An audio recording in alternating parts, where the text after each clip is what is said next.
Chaque jour et en toute saison, il y a des moments où mon optimisme et ma confiance sont en prison. Je me retrouve dans le noir en ayant perdu de vue l'horizon et tout espoir de guérison. Alors, quoi que j'entreprenne, je me dis que tout finira comme le littoral, bouffé par l'érosion. J'essaie de trouver ma place et mon style sans céder à l'autotrahison, sans me laisser embarquer par le courant de l'uniformisation. Je n'ai pas de véritable réseau, mais je me fais une raison. J'ai abandonné Facebook, Instagram.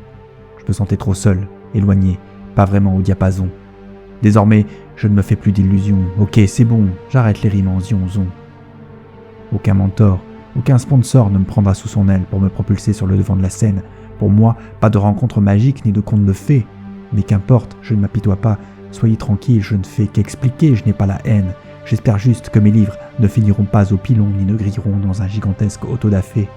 Je travaille dans l'ombre, et sans vouloir faire carrière, être célèbre ni populaire, je rêve juste qu'on accorde un jour un peu d'attention ou d'intérêt à mes univers.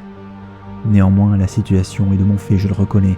Souvent effacé, visage éteint, je ne donne pas l'image d'un passionné trop peu convaincant, pas assez communicant, évidemment. J'en suis le premier responsable, à défaut d'être capable. Mesdames, messieurs, approchez, feuilletez, lisez quelques-unes de mes nouvelles, peut-être même un roman. Il y en a pour les petits et aussi pour les grands. S'il vous plaît, c'est demandé poliment.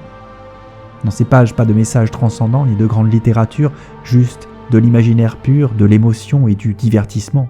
Quant à mon slam, sa prétention n'est pas de faire le buzz, ses rimes et ses mots sont le fruit de mes humeurs, de mes expériences psychologiques, mes introspections fictives et ces punchlines éphémères que demain moi-même j'aurais oubliées ne demandent qu'à vous parler, vous toucher, vous amuser. Je voudrais tellement être brillant, pourtant je ne suis qu'un besogneux, un gagne-petit, un lent. Quoi que je fasse, j'ai l'impression de stagner, ni papillon, ni cerf-volant, je ne suis jamais porté par le vent. Et si d'aventure je progresse, ce n'est que par à-coups et en bas débit, la démarche pesante, hésitante, peinante à mettre un semblant d'ordre dans tout mon fourbi.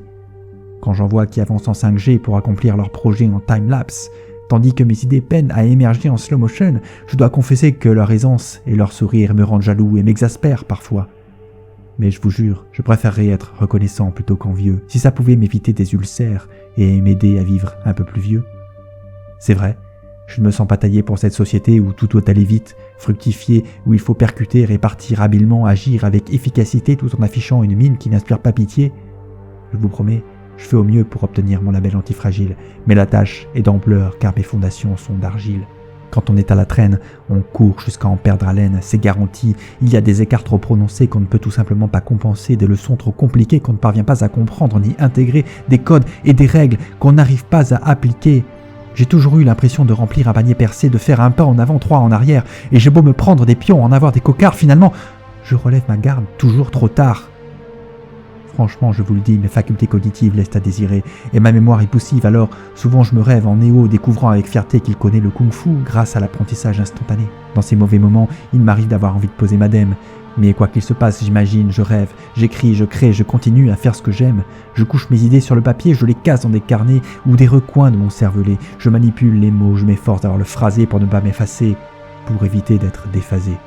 Routine salvatrice, rituel salutaire. Je dois rester en mouvement, préserver l'influx, soigner le flot quand je suis sur le point d'abandonner, quand mon esprit m'intime de renoncer. À chaque fois que je flanche et que je m'effondre, bien sûr, je fais en sorte de me relever. Vous devriez voir, j'en ai les genoux tout écorchés, l'âme aux 3/4 éraflée, et de sacrées fissures anales. Pourtant je ne baisse pas les yeux ni les bras, je me bats, je veux y croire, auto-persuasion, méthode Coué. Je respire un grand coup, je canalise ma rage et sacrifie mes peurs sur l'autel du courage.